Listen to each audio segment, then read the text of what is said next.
Hello everyone, my name is Surabhi Singh and today I am gonna explain biodiversity. इसके पहले मैंने आपको एयर पॉल्यूशन, सॉइल पॉल्यूशन और different types of pollutions complete किए हैं। उसका लिंक आपको डिस्क्रिप्शन बॉक्स में मिल जाएगा। इन केस अगर आप इस पीडीएफ की लिंक चाहिए तो वो भी आपको डिस्क्रिप्शन बॉक्स में मिल जाएगी।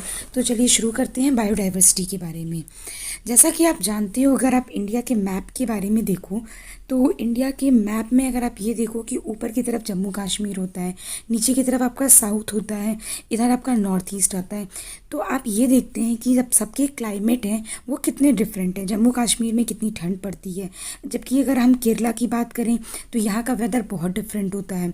अगर हम नॉर्थ ईस्ट की बात करते हैं तो बारिश बहुत होती है। तो उस तरीके से हमारे इंडिया में डिफरेंट डिफरेंट क्लाइमेट की वजह से यहाँ पर आपको डाइवर्स टाइप की स्पीसीज देखने को मिलेंगी। डाइवर्स टाइप की आपको फ्लोरा एंड फोना देखने को मिलेंगे। That is called the biodiversity. Diverse का मतलब क्या है, आप देख रहे हैं इंडिया के मैप में आपको यहाँ पर आपको विंटर का माहौल दिखता है।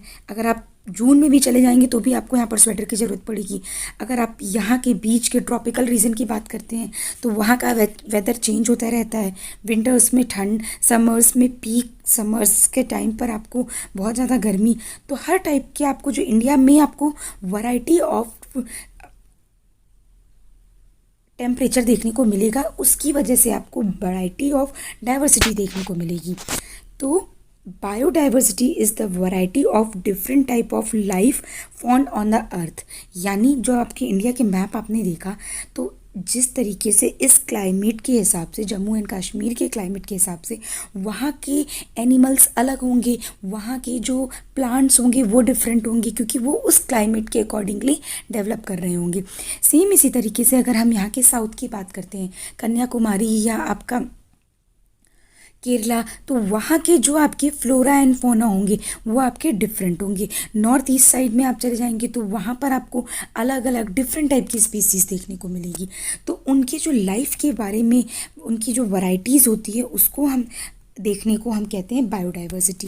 डेफिनेशन देखते हैं। It is a measure of the variety of organism present in a different ecosystem. Ecosystem मैं आपको ऑलरेडी बता चुकी हूँ, टर्शियल इकोसिस्टम होता है, एक्वेटिक इकोसिस्टम होता है।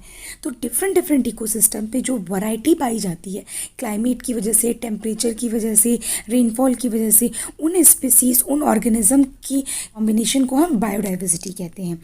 This can refer to genetic variation. Genes के अकॉर्डिंग भी वेरिएशन हो सकता है। जैसे अगर आप काऊ की नस्ल देखें तो जर्सी और आपकी साहिवाल, देसी, कितनी वैरायटी ऑफ काऊ आते हैं। अगर आप डॉग्स का भी देखो तो कितने आते हैं, जर्मन शेफर्ड, आपका पवेरियन, बहुत वैराइटीज़ आती हैं। कहीं भी आप चले जाओ, अगर आप चावल की ही वैराइटीज़ को देखते हो तो कितने डिफरेंट टाइप ऑफ वैरायटी आती है। विष्णुभोग, काली मूछ, आपकी लंबे चावल, छोटे चावल। तो ये इनकी जीन्स के अकॉर्डिंग होता है। कुछ चीज़ें आपकी जीन्स पर डिपेंड करती हैं। जैसे अगर आप कश्मीर के लोगों की बात करो तो कश्मीर की जीन्स में पाया जाता है कि वहाँ के जितने भी आपके लोग होते हैं वो हमेशा लंबे होते हैं, उनका फेस लंबा होता है।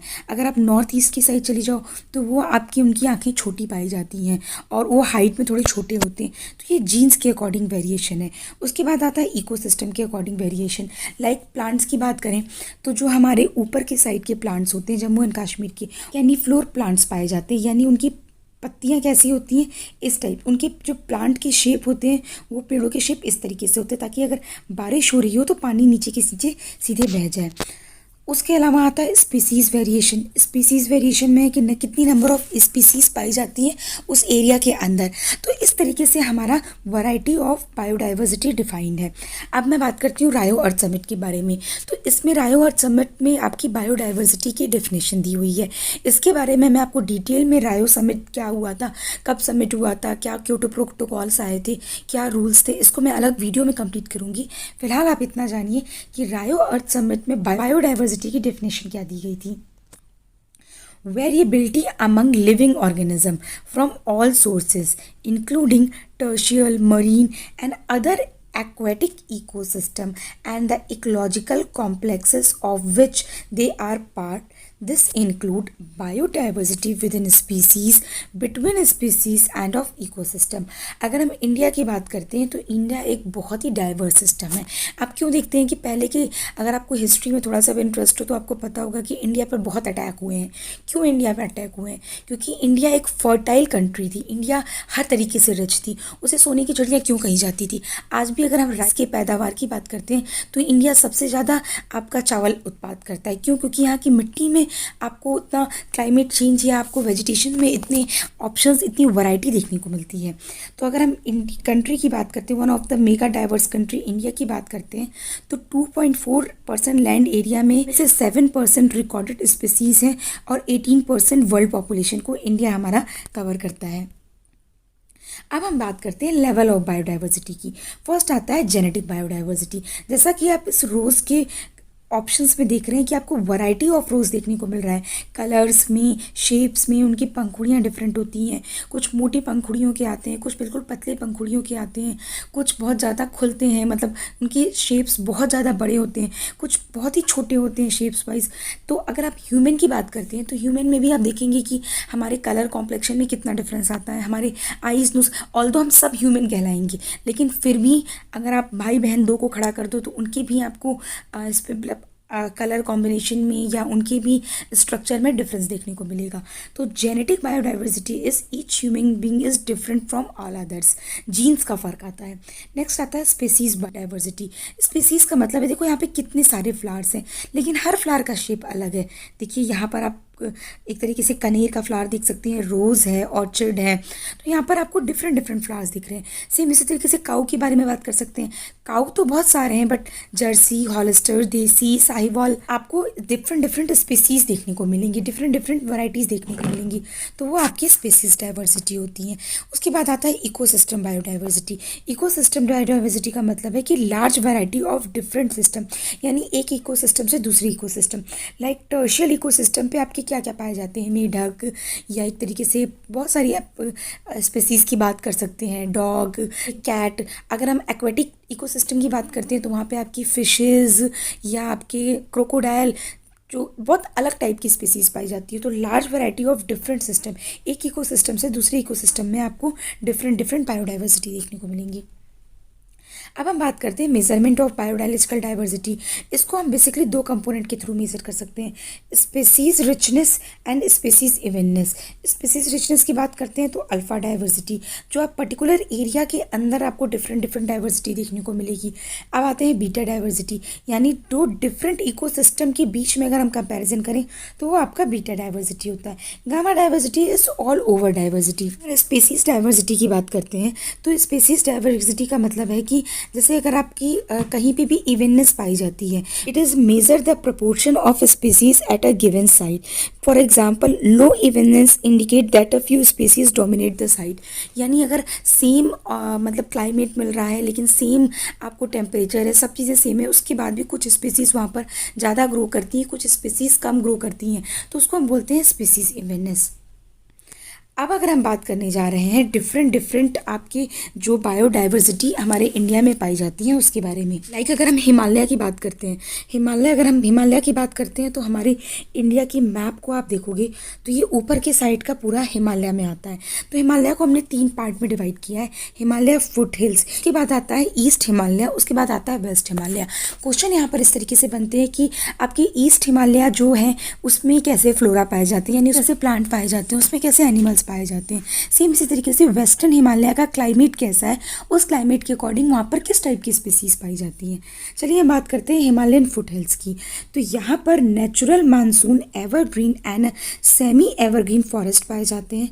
Dominant species like sal, silk, cotton trees, giant bamboos, tall grassy meadow with a savanna in trial. यानी टॉल ग्रेसी मेडोव्स का मतलब क्या है कि यहाँ पर घास के मैदान, लंबे घास के मैदान आपको देखने को मिलेंगे। तो इस तरीके की आपको वैरायटी को पहचानना है। इस पर अभी तक क्वेश्चन नहीं आया है बट इस बार क्वेश्चन आने की पूरी पॉसिबिलिटी है। अगर हम वहाँ पे एनिमल्स की बात करें, फोना इंडिकेट्स एनिमल, तो वहाँ पर बिग मैमल्स लाइक एलिफेंट मिलते हैं, सांभर मिलते हैं, स्वैम्प डियर मिलते हैं। Hog, barking deer, wild boar tiger, panthers, wild dogs. आप उसको 2 से 3 बार पढ़ोगे तो आपके दिमाग में एक बैठ जाएगा कि एटलीस्ट आपकी जो हिमालयन फुट हिल्स है वहाँ पर किस टाइप की स्पेसीज़ हैं, किस टाइप के एनिमल्स पाए जाते हैं। तो 2 से 3 बार पढ़ोगे, इमेजिन करोगे, या एक बार भी आप गए होगे वहाँ पर तो आप इस चीज़ को कंपेयर कर सकते हो। नेक्स्ट आता है आपका western Himalaya. Western Himalaya high altitude पे होता है, जिसकी वजह से ये बहुत इंपॉर्टेंट लाइन है। वहाँ पर लो रेनफॉल होता है और हैवी स्नोफॉल होता है। यानी अगर आप कश्मीर वगैरह की बात करते हैं तो वहाँ पर आपको बारिश बहुत कम देखने को मिलेगी, लेकिन हैवी स्नोफॉल आपको ज़्यादा देखने को मिलेगा। अगर हम बात करें सोनमार्ग, गुलमार्ग की, तो वहाँ पर आपको मतलब लेयर्स आपको स्नोफॉल्स की बहुत ज़्यादा देखने की मिलेंगी।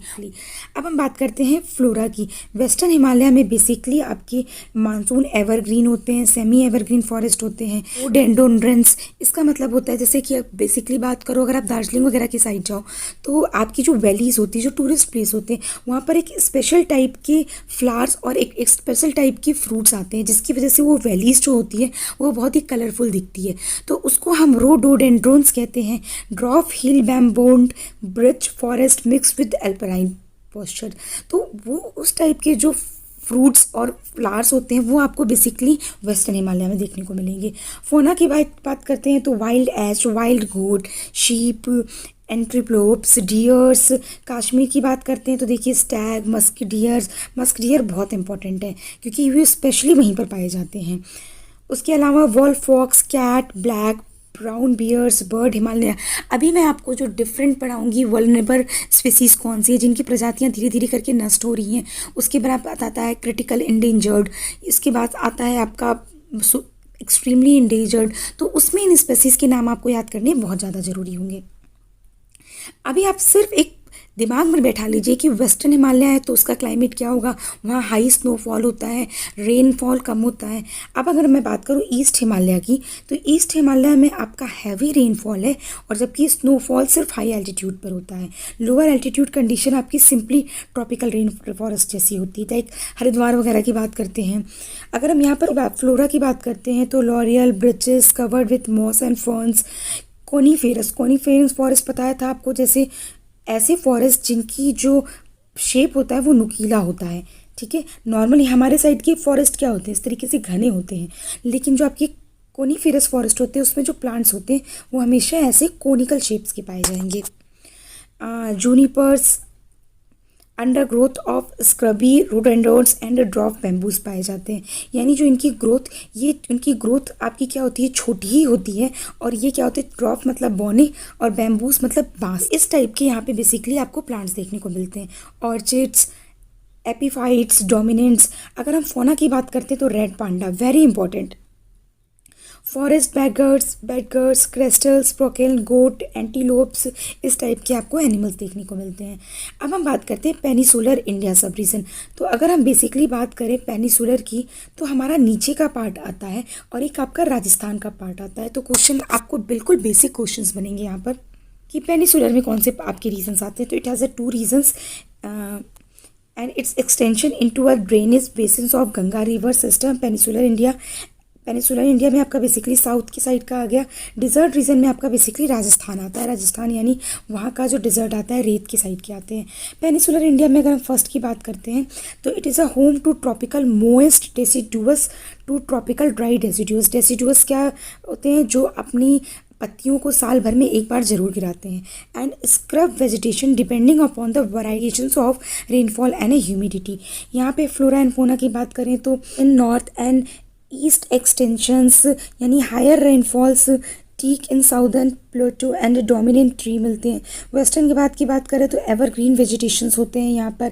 राजस्थान, अगर हम ड्राई एरिया की बात करते हैं तो राजस्थान एंड अरावली हिल्स पर trees are scattered and thorny scrub species predominant. तो ये सारी चीज़ें आपको ध्यान में रखनी है। The forest give way to more open savanna habitat. अभी मैं आपको सवाना और ये सारी चीज़ें बताऊँगी आगे। फोना की बात करते हैं तो एलिफेंट, वाइल्ड बोर, जैसे आपको साउथ की साइड देखोगे तो आपको अच्छे खासे एलिमेंट देखने को मिलते हैं। Deers, hog deers, swamp deers, जैसे आप अगर कश्मीर की बात कर रहे थे, हिमालय की बात कर रहे थे, तो आपको मस्क डियर देखने को मिल रही थी। तो क्वेश्चन इस तरीके से अराइज होगा कि स्वयं डियर आपकी किस की तरफ की बायोडाइवर्सिटी को देखने को मिलती है, तो आप बोलोगे पेनिसुलर्स।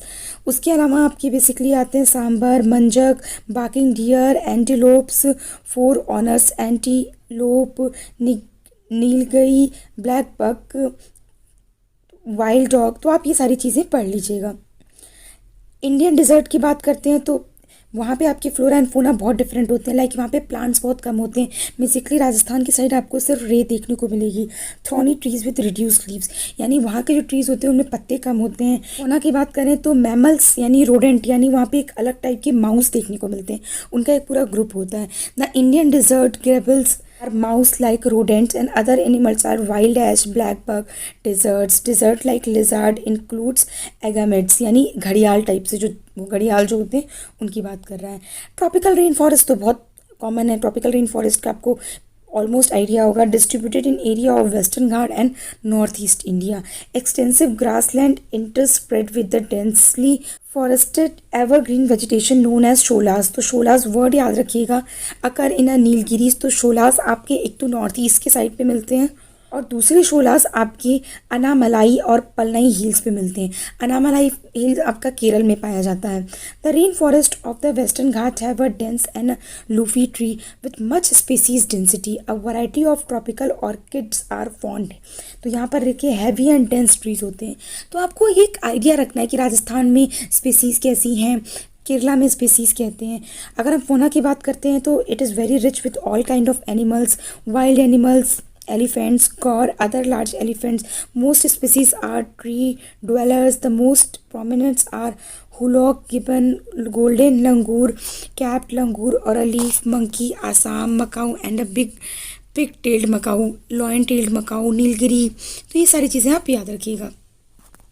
अब हम बात करते हैं अंडमान एंड निकोबार आइलैंड की। These are home for tropical rain forest, गायन, Dipterocarpus, Terminalia and Lagerstroemia are dominant. Mangroves are also distributed in the coastal areas. Mangroves के बारे में मैंने आपको ऑलरेडी बता दिया है। फोनास की बात करें तो आपका basically many species about 35 of mammal, a number of reptiles and marine animals occur in this area. Among mammals bats and rats are predominants. अब हम बात करते हैं कंजर्वेशन ऑफ बायोडाइवर्सिटी। तो कंजर्वेशन ऑफ बायोडाइवर्सिटी में आपका बेसिकली आता है जैसे आपकी जो डिफरेंट इंडेंजर्ड और क्रिटिकली इंडेंजर्ड आपकी जो स्पीसीज हैं उनको आप किस तरीके से प्रिजर्व करके रख सकते हो, उनको गार्डिंग कैसे कर सकते हो, उनको प्रोटेक्ट कैसे कर सकते हो। तो उसके लिए हमारा एक्सीटू कंजर्वेशन है, यानी जू में हम उसको प्रॉपर कंजर्व करके रख सकते हैं। Botanical garden, seed bank. तो conserving biodiversity outside their area of existence. Like अगर हम लॉयन की बात करते हैं तो लॉयन की प्रजाति है, चीता की प्रजाति जिस तरीके से ख़त्म हो रही है तो हम उसको जू में लाकर रखते हैं, उन्हें प्रोटेक्ट करते हैं।